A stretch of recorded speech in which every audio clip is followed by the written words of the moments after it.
Jennifer McGill was a shining star on the new Mickey Mouse Club. She had already won many pageants and talent competitions as a small child. Then at 11, she auditioned with thousands of other eager kids to be a Mouseketeer. Our phone was in the kitchen, and so everybody could hear my mother's reaction wherever you were in the house. We were both jumping up and down and screaming, and I'm like, Mom, really, really? What does this mean? We didn't even know what it meant. We just knew I got the job. We didn't understand that it was going to be a whole life change, that we were going to move to Orlando, that this was going to be a job that really would last over 7 years. Throughout those 7 years on the show, Jennifer performed with several budding stars, such as Britney Spears, Christina Aguilera, Justin Timberlake, and Ryan Gosling. My favorite little guy was Justin. And I can call him little because, we're about 3 years apart, and when I met him, he was probably a foot shorter than I was. He was 13 and I was 16. During high school and her last years on the show, Jennifer began to experience the cruel realities of show business. Production had secretly asked me not to gain any more weight. And that really did traumatize me, both in the moment, but also over time. I couldn't let go of this idea that I wasn't as valuable because I didn't look like the other girls. And I started understanding that in this particular showbiz world, it didn't matter how well I sang, or maybe even how cute my face was. If my body did not measure up to this standard that all these other girls were meeting, I had a problem. And over the years, that did not go away. Jennifer had been a Christian since she was 8 years old and never had her faith in God tested before. When I was coming out of high school and going into college, I knew God loved me, and I journaled a lot about my hopes and dreams and how I had faith that God had things under control. But I wasn't recognizing the negativity in my life as lies. I thought it was true. Sometimes I'd hear from my manager, can you lose a size, or can you lose 20 pounds? And I'm thinking, gosh, I'm 21 and this is the smallest I've ever been. I just, at that point, thought that he was just the big God, and he had a lot of stuff going on, and maybe he wasn't working on this right now. Maybe I had to wait, or maybe it wasn't gonna happen. I had a lot of doubt. That doubt and low self-esteem continued, but Jennifer still pursued a career as a recording artist.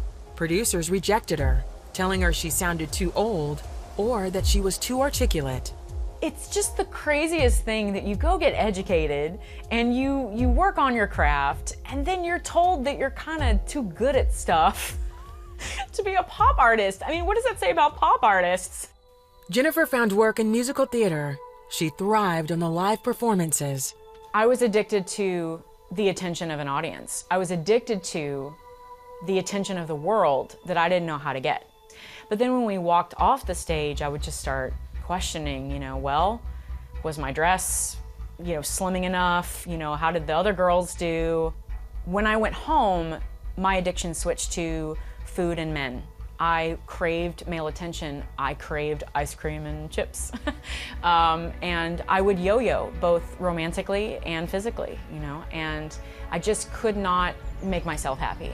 So if I couldn't do it in the public eye, I was gonna go out in my private life to the bars and become a rock star.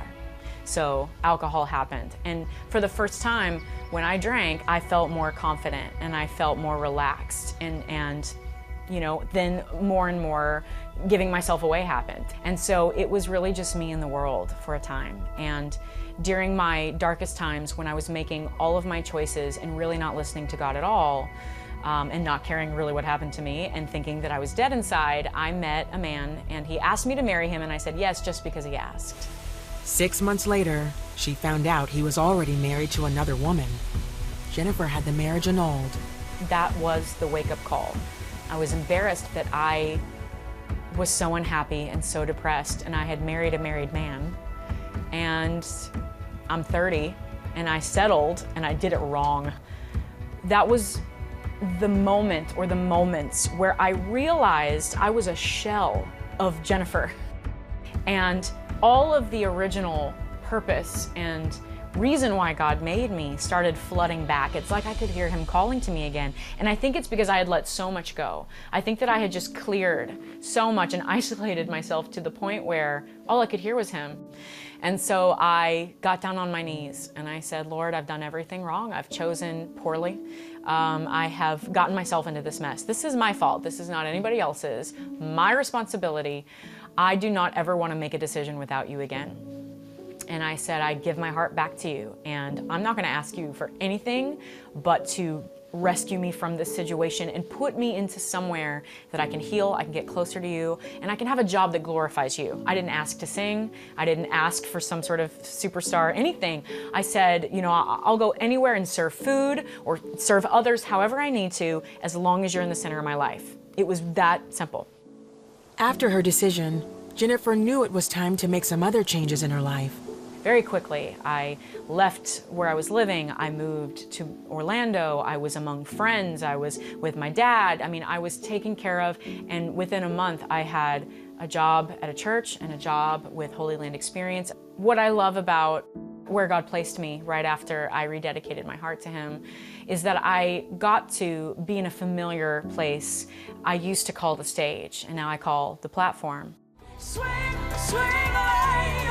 Today, Jennifer's platform is her new music. Her debut album is entitled Unbreakable. This whole album is about restoration, about healing and power and strength through the love of God, and how you are not alone. He is with you on the battlefield spiritually. And if we can just tap into that and believe that and have that faith, you're on your way to an unbreakable life too with God. Jennifer remarried in 2016. She and her husband Jeff live in Tennessee. Jennifer still loves to perform, and she loves to share what Jesus Christ did for her. I don't think it was a mistake that my first love was singing.